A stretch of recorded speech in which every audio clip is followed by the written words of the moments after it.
This little light of mine, I'm gonna let it shine, let it shine, let it shine, let it shine. I'm Bishop William Byrne, inviting you to radiate the light of Christ by making a gift to the annual Catholic Appeal. The ministries and agencies supported with your generosity help thousands of our neighbors throughout Western Massachusetts. On behalf of the people we serve, thank you. let it Shine, let it shine, let it shine. Coming up on this edition of Reel to Reel. The new Catholic schools superintendent is meeting with all of the area principals. I'm Carolee McGrath. I'll have the story coming up.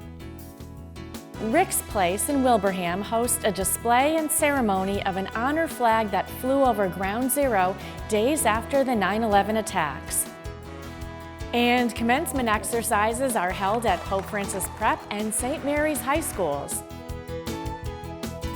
These stories are coming your way next on Reel to Reel. Hello and welcome to Reel to Reel. While celebrating the knowledge they acquired, the 2023 graduating class of Pope Francis Preparatory School prepared to take their first step into the future during commencement exercises on the campus June 1st. Bishop William Byrne conferred 94 diplomas to the second graduating class to attend Pope Francis Prep for all 4 years at the Wendover Road location that opened in 2018. With temperatures soaring into the low 90s under bright blue skies, proud parents, family, faculty, staff, and alumni gathered on the Pope Francis Preparatory football field for commencement exercises. In his welcome address, Paul Harrington, head of school, joked to the audience that the staff was working on getting the air conditioning fixed and he hoped it would be back on by the end of the ceremony. Harrington asked the 94 graduates to always remember the time you spent here at Pope during the last 4 years, reminding them that today is only one stop on the timeline of what will be life-changing events. Springfield Bishop William Byrne conferred diplomas to the graduates. With most of the graduates heading off to attend college in the fall, the bishop urged them to make your world bigger, not smaller, by traveling, exploring, and trying new things. It's your turn to find out what God called you to be, he said. A.J. Hall of Westfield was the class valedictorian. The class of 2023 began their freshman year just before COVID struck and faced all of the challenges associated with the pandemic. Despite all the challenges, I've had a wonderful time in high school and I've met a lot of great people and I'm really happy I went here. But I feel like the COVID thing actually brought us together more because everyone was longing to see each other and surprisingly to come back to school, which, no one would ever thought a bunch of high school kids wanted to come back to school. AJ will attend Trinity College in Hartford, Connecticut this fall and major in finance. Class salutatorian Hannah Ahmed of Agawam said she was grateful for the friendships she made while at Pope and for the teachers who challenged her to work hard and push herself. I had Mr. Broder for anatomy and physiology, and he was one of my greatest mentors this year because he taught me the importance of hard work and that success is not always guaranteed. Hannah will attend Northeastern University in Boston this fall with a double major in biology and data science. Assistant head of school Cindy Geiger praised the graduates for their wonderful spirit of determination. When I think about this class, I think of them as being really willing to step up and do whatever we ask of them without hesitation. There's fantastic athletes in this class, there's fantastic actors, actresses. Academically, they're a very strong class, and I really give them a lot of credit because they really had to persevere through some very difficult times. So, it's really kind of like coming out of the tunnel and really celebrating that. Of the 94 members of the class of 2023, 52 graduated with honors. 50 were members of the National Honor Society, 8 were members of the National Latin Honor Society, 11 were members of the Pathways program, and 38 attended Catholic schools from kindergarten through grade 12.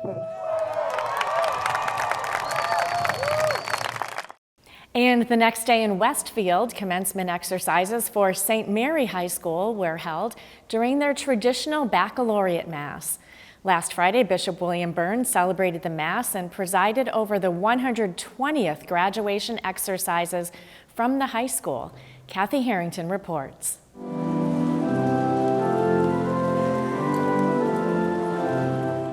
I started as a preschooler, so I started when I was 4 years old in the preschool. From preschool to graduation day for the St. Mary High School class of 2023, Amelia Willenberg says she will always be a saint.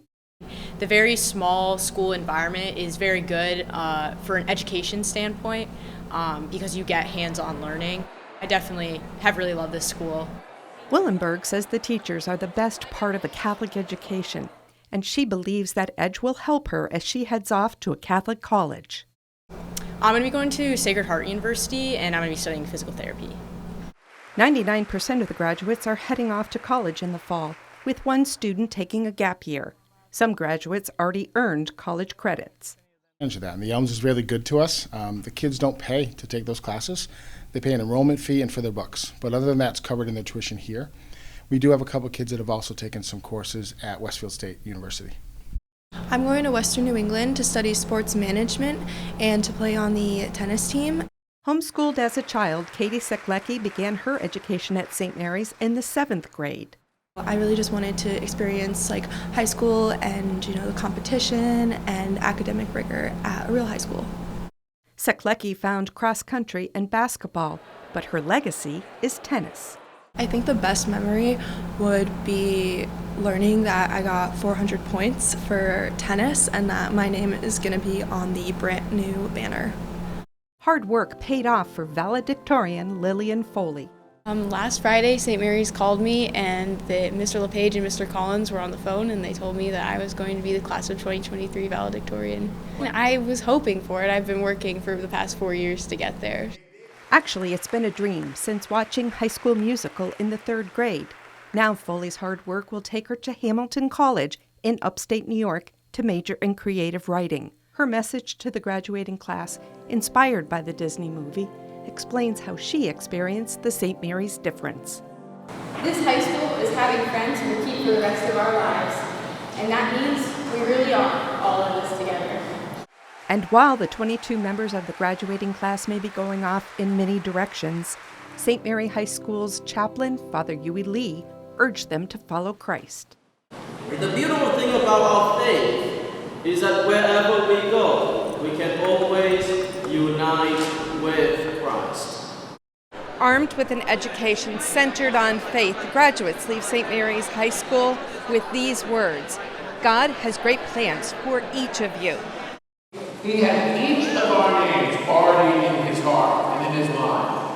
That someday he was going to make an awesome you with a whole set of gifts different from anyone else in the whole history, with a whole plan for your life.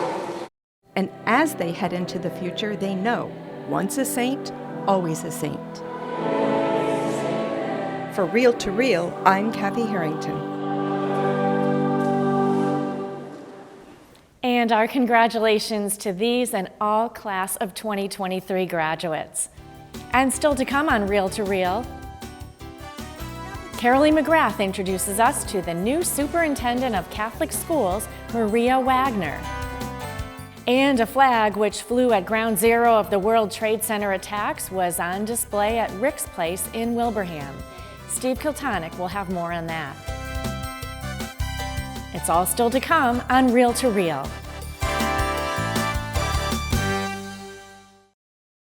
Like Catholic TV on Facebook. Once you're there, you can join in on discussions, make friends with other Catholic TV fans, watch behind-the-scenes videos from the studio, see 1, 2, 2, and stay up to date with the Catholic world. All this at facebook.com/CatholicTV.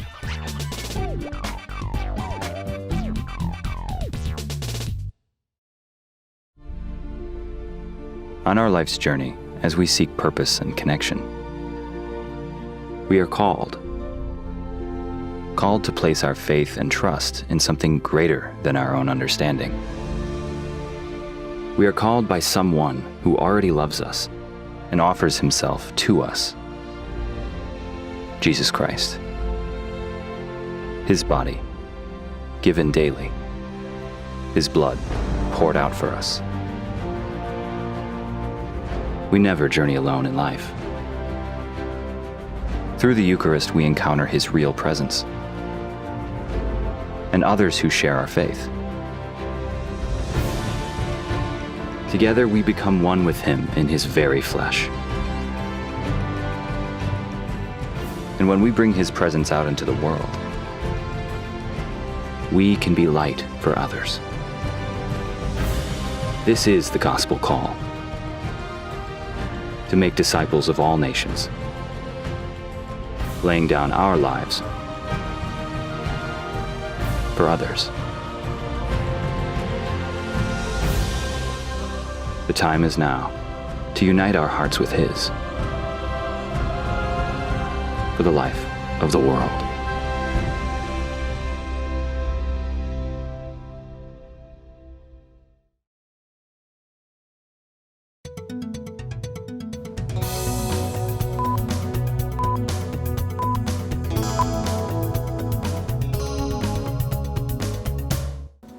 I'm Dan Dumas with your Reel-to-Reel News Briefs. Pope Francis is recuperating after a 3-hour surgery this past Wednesday to treat a hernia that developed at the site of abdominal incisions from previous operations. The Holy Father plans to continue his recovery at the Vatican, where his calendar has been cleared for at least the next week. Bishop Byrne has asked that we keep the Holy Father in our prayers.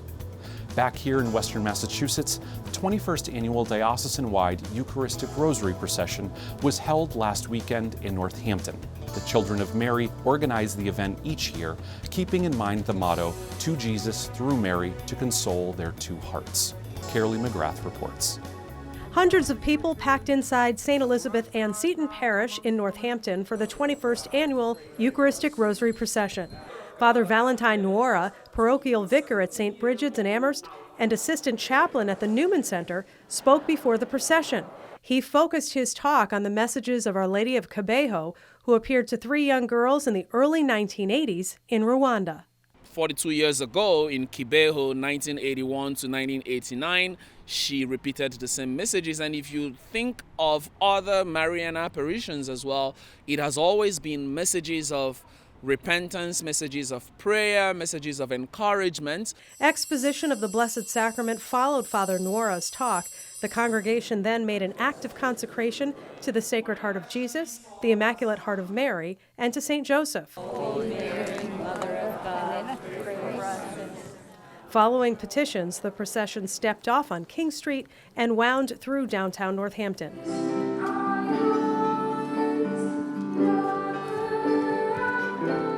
Once back in the church, children laid flowers before the statue of the Blessed Mother. The procession means a lot to me, to bring Christ to the streets so that everybody can see him, even those non-believers or those that don't even know that he exists.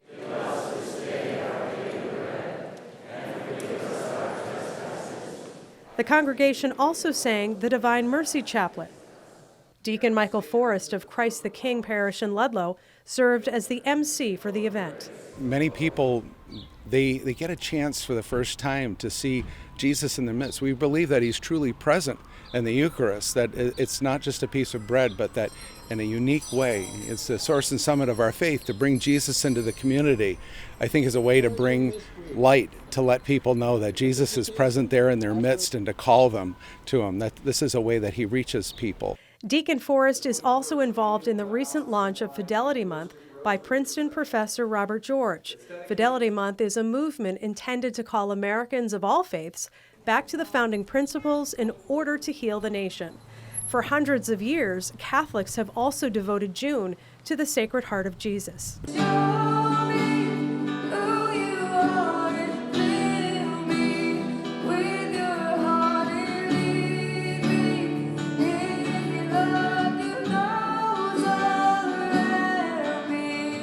And so with great faith, people publicly proclaimed their love for Jesus. In Northampton, I'm Carolee McGrath.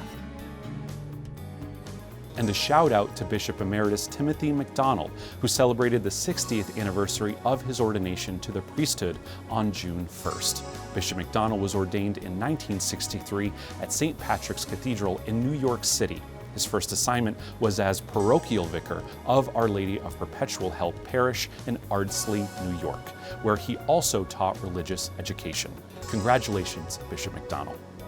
And you can read more on these and other stories at iobserve.org, where you can find articles from our Catholic communication staff, as well as on-demand episodes of Real to Real. That's iobserve.org. I'm Dan Dumas, and those were your Real to Real news briefs.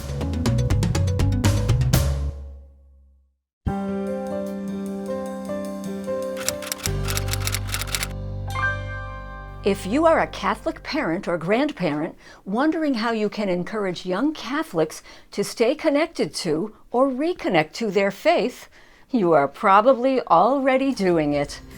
In the cover story of the summer issue of the Catholic Mirror, 3 young Catholics talk about their experiences as they discern their vocational call in the Church, whether it be to priesthood, religious life, marriage, or missionary ministry. One factor that has inspired all of them is the example of older Catholics who joyfully practice their faith. And the Diocese's Office of Vocation encourages all parishioners to continue praying for all vocations through some special prayer programs. In local news, we acknowledge local priests who are celebrating special anniversaries of their ordinations this year. The Steubenville East Catholic Youth Conference returns to Springfield this July. Elms College receives the largest single donation in its history. And Bishop Byrne appoints a new director for the Office of Safe Environment and Victim Assistance. Our parish angel, Mary Tallarico, has lived and worked around the world, but has always been at home in the Catholic Church. In his column, Bishop Byrne shares the story of his own priesthood vocation. Finally, as we all continue our vocational journeys as missionaries of God's love, we can inspire and be inspired by the young Catholics among us who seek examples of strong Catholic marriages, committed singles, happy priests, and devoted men and women religious. At the editor's desk, I'm Rebecca Drake.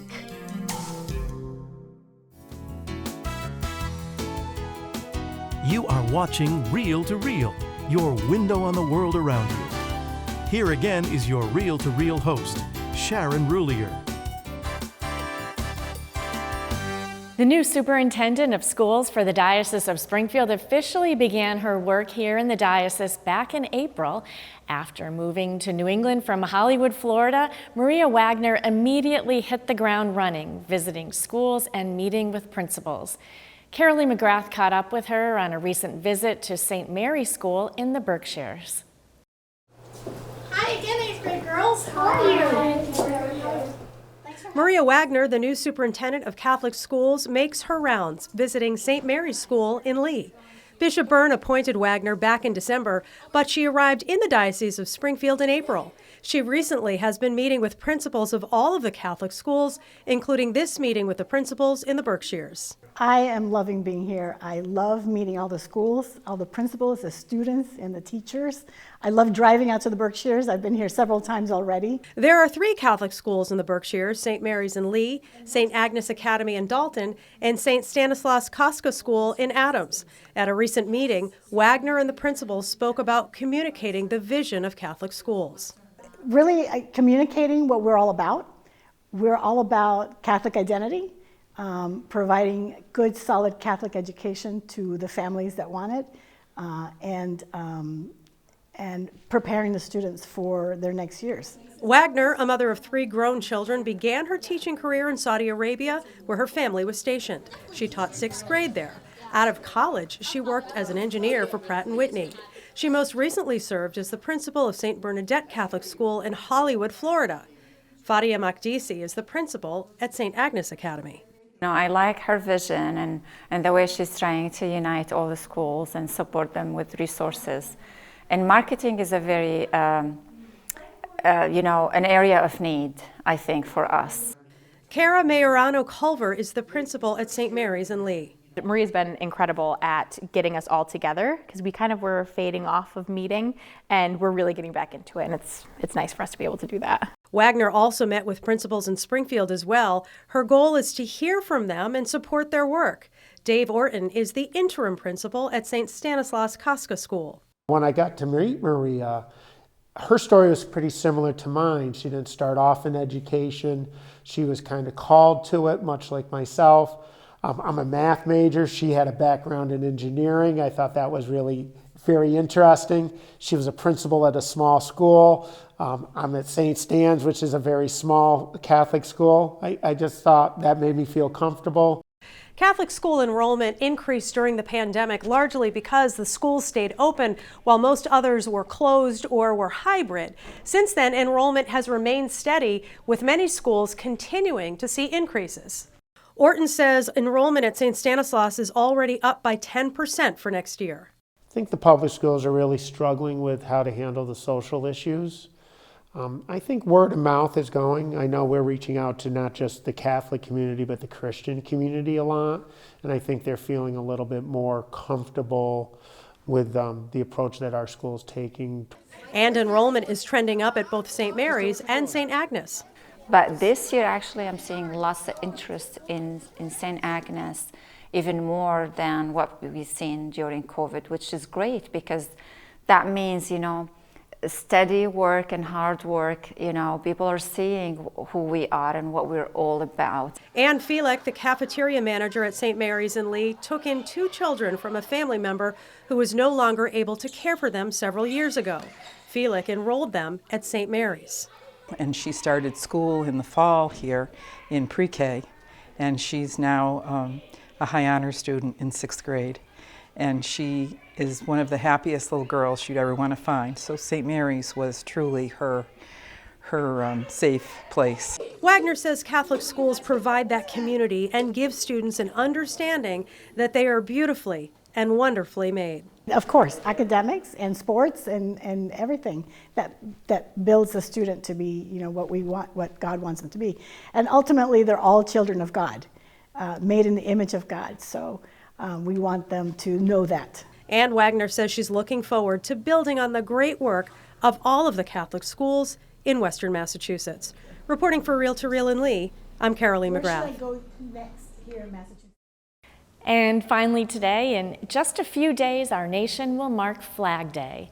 Back in May, the public was invited to Rick's Place in Wilbraham to view a part of history, a flag which flew at ground zero of the World Trade Center attacks a few days after 9/11. Steve Kiltonick has the story. On May 17th, traffic in Wilbraham was briefly interrupted when a police escort drove down Post Office Park. Their ultimate destination was Rick's Place, an organization which provides support for grieving children and their families. Rick's Place is named after Rick Thorpe, a Wilbraham native and bond trader at the investment banking firm KBW, who died when the Second World Trade Center tower collapsed on 9/11. The escort was for a ceremony featuring the honor flag, which flew at ground zero for nearly a month after the tragedy. The honor flag, not to be confused with the iconic American flag that was raised in the aftermath of 9/11, was on display for the public as a memorial to the victims and first responders who perished that fateful day. We know that it's important for the community to keep the memory of 9/11 alive, and so we wanted to be a part of that. The group, Honor and Remember, which recognizes the sacrifices of fallen military heroes and their families, is entrusted as caretakers of the flag. It was brought to Wilbraham via Brian Miller and Jordan Lemieux. The honor flag was donated a couple days after the towers fell by John Sullivan, the owner of a New Jersey flag shop. He donated this flag to the New York Port Authority police officers for them to hang in their makeshift command center. So when they got the flag, they took and placed it on a chunk of concrete that was still standing in the South Tower area with all the rubble. The honor flag flew at ground zero until November 2, 2001, when it was removed because of possible remains being discovered. It was initially placed at a few sites to honor first responders before being sent overseas in 2003 to Iraq, where it began a journey of 3 different tours with the 4th Infantry Division. After Iraq, the flag also did a tour on the carrier USS Harry S. Truman before returning to the U.S.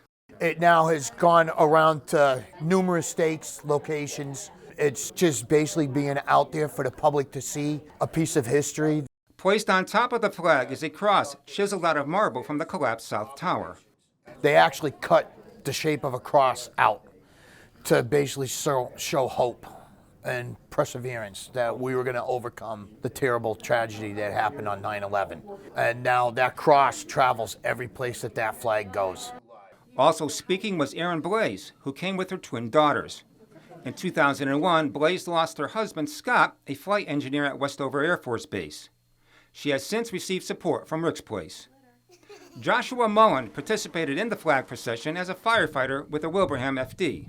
I was surprised at how many people did come out for something like this. I think there's a connection to the history. I think there's a sense of the community support for something like this. It's a small town, but it's a very close town. And this place, Rick's Place, losing him, it just means a lot. Very patriotic town, Wilbraham. It was so heartwarming to see the procession come in with the fire trucks and the motorcycles and the EMTs and the police cars. Mary Anthony Laterra, a retired elementary school teacher from Wilbraham, was able to touch the flag with white gloves. It's a great honor for it to come here, especially for his family and friends who knew him well. And for those of us who didn't know him, his ties to our community are greatly impacting everybody. Attendees signed the flag's 5th logbook with their personal comments. The honor flag will tour across the U.S. until November 6, 2026, after which it will make its final appearance at Ground Zero before being officially retired to an as yet unnamed museum. Miller, a Marine Corps vet who served in the First Gulf War and in Iraq, has been honored to bring the honor flag into the community over the years. To have this, it's a very honoring, humbling, and it's kind of a way of closing a chapter on it. For one brief moment, a community gathered to remember a fallen hero and to keep alive the memory of 9/11, courtesy of the honor flag. For Real to Real, I'm Steve Kiltonic.